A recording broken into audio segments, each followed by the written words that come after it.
Just to start out, Jonathan, could you describe to me how does Kang see himself and how does he justify what he does? I think something quite peculiar about Kang is that he doesn't really take self-inventory like most people do, right? When you do that, you put restraints on yourself. You try to change things. And you also have a sense that you care about what other people think. Kang doesn't even care what Kang thinks about Kang. You know, that's how focused he is, you know.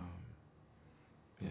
How, and if you were going to compare him to sort of like other classic villain archetypes in terms of his motivations, is he like Richard III, like he's after power? Is he more like Iago, like he's cunning and out for vengeance? Interesting. In this picture, I mean, all of those guys are there. I mean, Richard III is quite interesting. My horse, my kingdom full of horse. Iago, my hate for them, all that stuff. They seem more. I would say he is half Shakespearean. I wouldn't say half, but there's a part of him that is very much that archetype, that kind of. Yeah. Let's go with that. And then there is the other side that is the driven man against the world. You know, those guys are kind of man against self, man against family with Richard III, Iago versus Othello, etc. This guy is like, he has those battles, but he also has the battles of like everything. You know what I mean? The conquering element of it. So I think that's what, hopefully, I mean, this is just a crazy thing to say. When it's all over, Kang falls into the pantheon of, you know, those great classical villains. I mean, what a gift that would be to go, yeah, no, this guy's like, what kind of bad guy is that? Oh, he's like a Kang bad guy. You go, oh, I got it. You know what I mean? You go, you know, someone asks another guy 50 years from now. Is going to compare themselves to Kang. Is he like Richard II or is he like, you know, Kang the Conqueror? Yeah, right. Richard III, actually, or Kang the Conqueror. Yeah. And in terms of the people he is up against, I think it seems like there's a really interesting duality between him and Scott Lang, as there is with so many great hero-villain matchups, reflecting that kind of theme of space and time through the film, because space and time are those immutable things everyone has to battle, but Ant-Man is free of space because he can move through it with his powers, but he's a prisoner to time because of all the time he's lost. But Kang is his opposite. Kang has dominion over time, but he is trapped by space. We're recording this, right? That was great. Yeah. What's the question? Because that's incredible. But could you speak to that kind of duality between them? Well, I guess that's. I mean, I was just gonna say when an unstoppable force meets an immovable force, but you have really elevated. You've elevated us now. I'm gonna clip that off and send it to my boss and say Kang the Conqueror says I'm doing a good job. So let's stay up there. I mean, that's why we have real conflict, and that's why we have real connection between these guys. You know, if you look at. What is it? The Utah Jazz. This is a basketball reference. I'm just gonna say it. You look at the Utah Jazz and the Chicago Bulls, right? Like in the Jordan era, right? These guys complemented each other. Like one guy's powerful, fast. The other guys were smart, you know, sleek. Like they. That's why they could battle. You know what I mean? They had to engage with one another. That's the relationship that you're watching over the arc of the film, and so. Yeah, they both, in some ways, need each other. They may not need each other for each other, but they need each other for themselves, which is a really interesting drama to watch unfold. And just on that, to drill down a little bit more, what do you think creates a compelling hero-villain dynamic? I think you touched on it then, but just to expand on it a little more. Heart. You know, I think that's where all battles worth fighting, the only battles worth fighting, come from the heart. And you can never judge the heart. That's one of the key components of playing a villain, quote unquote. You know, you can't judge the heart, period. Scott Lang's Ant-Man and Paul Rudd's portrayal of him is so full of heart. The entire Ant-Man tributary, you know, to the MCU is full of heart. And you have Kang, who, believe it or not, you know, is behaving, or he's behaving because of something that has happened, you know, like we all do. Not to his body, he's okay.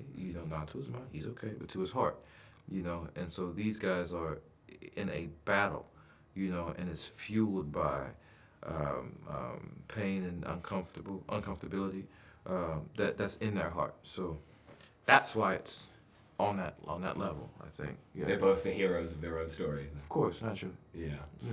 And obviously, there's going to be those comparisons drawn between Kang and Thanos, who's you're sort of taking that role now of the MCU's big bad. Yeah. Could you draw a distinction between Kang and Thanos? What really differentiates Kang from this sort of villain he's taking the throne from? Well, it's interesting because in the line of villainy, I would say it's more of a relay race, right? And I would say it's more of a passing of the baton, and you need the villain to continue to grow and expand on what the villain, quote unquote, did before. And so I'm only playing Kang now because Josh Brolin did such a beautiful job as Thanos. Period. And so to compare them is to compare myself to myself at as a younger person, as a younger man, as a younger artist. I'm not better than that other person. I actually am that other person. You know what I mean? We play the same role. But if we want to jump right so that's the philosophy of it. But the thing that also just dramaturgically that separates or differentiates the two of us is Thanos is from a different planet. He is not he's a humanoid, but he's not a human being. Whereas Kang, as the variant He Who Remains says in the elevator with Loki and Sylvie, it's flesh and blood. That's not a joke. That's not he's not being coy. He's just flesh and blood. And because of that, he has to deal with all of the traumas, emotions, uncomfortabilities, discomforts that come with just being mortal. That's a huge differentiation, and it is that would in some ways make Kang more fragile, but it is, as we know, it is our vulnerabilities that make us stronger. So Kang is physically more vulnerable, which is why he fights and creates and moves with such viciousness, and aggression, which makes him quite difficult to handle, Not to mention that it's not just Kang, it's Kang on Kang on Kang on Kang on Kang. Kang's all the way down. It's it's Thanos and his fellas. It's Kang and the kingdom. You know what I mean? So it's he's hard to handle. Well, you just touched on it then, the many variants of Kang, and obviously Marvel's got a tight connection to my hometown, to New Zealand, and obviously this is the biggest movie in the world. This is going to be exhausting, but by the time you get to the end, just in case you want a break, how about a Kang spin-off that's set in New Zealand and it's just way lower stakes? It's just like Kang the Collector reviews books and antiquities, and it's like this is great. $100,000 budget, 3 cinema release, and you just get to chill in New Zealand for like 3 months while filming. Would you be down for that? When it's all said and done, at the end of the you got to negotiate that with my team and Kevin Feige, and Feige might have a word with you. Yeah, but we got to get you down to New Zealand at some point. Oh, I'm coming. Yeah. I'll be there. Well, you'll be welcome anytime, my friend. Thank you very much. Thank you, my friend. Cheers. Pleasure. Thank you. Okay.